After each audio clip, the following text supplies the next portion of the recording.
Doctor BR Ambedkar గారి anniversary రోజున తీసుకున్న నిర్ణయాన్ని ప్రత్యేక ధన్యవాదాలు చెప్పింది అనిపిస్తుంది. ప్రతి ఎమ్మెల్యే కూడా దాని గురించి గవర్నమెంట్ని కంగ్రాచులేట్ చేస్తూ ఈరోజు పొద్దున బట్టి గారిని ఎయిర్పోర్ట్లో రిసీవ్ చేసుకున్న తర్వాత ఒక ప్రెస్ క్లిప్పింగ్ వచ్చింది. మంచిర్యాలకు సంబంధించిన ఎమ్మెల్యే గారు ప్రేమ్ సాగర్ రావు గారు ఆయన స్టేట్మెంట్ ఇచ్చిన ఆదిలాబాద్ జిల్లా గురించి, ఆదిలాబాద్ జిల్లా అభివృద్ధి అనే సమస్య గురించి మాట్లాడినప్పుడు మా నాన్నగారైనా కానీ, నేనైనా కానీ, మా తమ్ముడైనా కానీ, మా గడ్డం ఫ్యామిలీ అయినా కానీ మాకున్న చరిత్ర దాదాపు 70 ఏళ్ళ చరిత్ర ఉంది.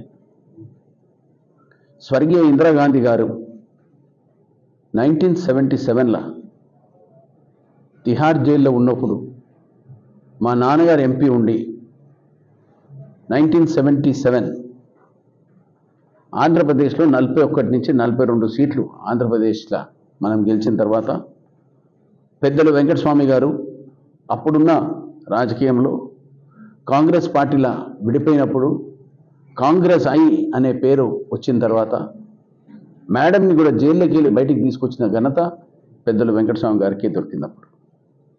అప్పుడు సంజయ్ గాంధీ గారు ఉండి మా నాన్నగారు 24 అక్బర్ రోడ్లో ఉన్నప్పుడు కాంగ్రెస్ పార్టీని ఎట్లా కాపాడుకుంటా మేము తీసుకుపోయిన సంగతి ప్రజలకు అందరికీ తెలిసిన విషయం. నేను ఈ మాట ఎందుకు చెప్తున్నంటే మా నాయన 1959లో ఎమ్మెల్యే అయ్యాడు. నేను 2004 నుంచి 2009 వరకు ఎమ్మెల్యే అయి మినిస్టర్ అయినా. నేను చేసినంత డెవలప్మెంట్ యావత్ ఆంధ్రప్రదేశ్లో ఆ టైంలో 294 ఎమ్మెల్యేల నాకు 5 నుంచి 10 మంది దాంట్లోకి వెళ్ళి దొరికిన అవకాశాన్ని అప్పుడు పెద్దలు రాజశేఖర రెడ్డి గారు, సోనియమ్మ తల్లి సిడబ్ల్యూసి వర్కింగ్ కమిటీ అయినాక నాకు అవకాశం ఇచ్చిన తర్వాత ఎమ్మెల్యేగా అయి ప్రజలకు సేవ చేసుకునే కార్యక్రమాన్ని మా నాన్న ద్వారా అప్పుడు పెద్దలు మన్మోహన్ సింగ్ గారు, పెద్దలు జయరాం రమేష్ గారు, పెద్దలు రోసయ్య అంకుల్ గారు, వీళ్ళందరూ పెద్దలు కలిసి రకరకాలుగా మాటలు మాట్లాడారు. నేను అప్పుడే చెప్పిన టీఆర్ఎస్లో 2014లో వాళ్ళ పవర్లు వచ్చినప్పుడు జైపూర్ పవర్ ప్లాంట్ తీసుకొచ్చిన ఘనత నాకు ఇచ్చిన అవకాశము. నేను ఎమ్మెల్యేగా ఉండి, మంత్రిగా ఉండి మా నాన్న ద్వారా మాట్లాడి అప్పుడు పెద్దలు మన్మోహన్ సింగ్ గారితో మాట్లాడి 12,500 కోట్లతో ప్రాజెక్ట్ తీసుకొచ్చిన ఘనత మా గడ్డం ఫ్యామిలీకి. ఇప్పటిదాకా మేము చేసే సర్వీసు ప్రజలకు తెలిసిన విషయము అందరికీ తెలిసింది. అప్పుడు సోషల్ మీడియా ఇంత పెద్దగా లేదు. 2004 నుంచి 2009 వరకు నేను ఎమ్మెల్యేగా ఉండి నేను చెన్నూరులో 4,000 మందికి దగ్గర పెన్షన్ ఇప్పించిన ఘనత అప్పుడు నాకు దొరికింది అవకాశం. అదిగాక 400 బోర్వెల్ ఇప్పించిన. గొల్లవాగు ముత్తర్వాగు ప్రాజెక్టు దగ్గర 1,600 కోట్లతో ఇప్పించిన ఘనత నాది.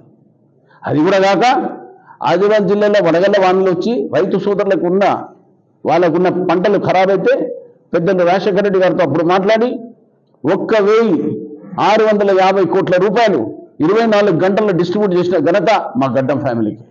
ఇది మేము ఆదిలాబాద్ జిల్లాకి ఇచ్చిన ఎంకరేజ్మెంట్. ప్రభుత్వంలో డెప్యూటీ మా చేతులు ఉన్నదా? పార్టీ హైకమాండ్ చేతులు ఉంది. మేమెందుకు దాంట్లో ఇంటర్ఫీర్ అవుతామండి? ఇక ఏ మంత్రి పదవి అయినా కానీ పార్టీ హైకమాండ్ డిసైడ్ చేసింది కట్టుబడి ఉంటాం అంతే. ఆయనకి ఇవ్వాలన్నా, నాకు ఇవ్వాలన్నా, మా తమ్ముడికి ఇవ్వాలన్నా పార్టీ హైకమాండే ఆలోచిస్తుంది. ఇప్పుడు ఎవరికి ఎంత కెపాసిటీ ఉంటుందో పార్టీకి తెలుసు కదా.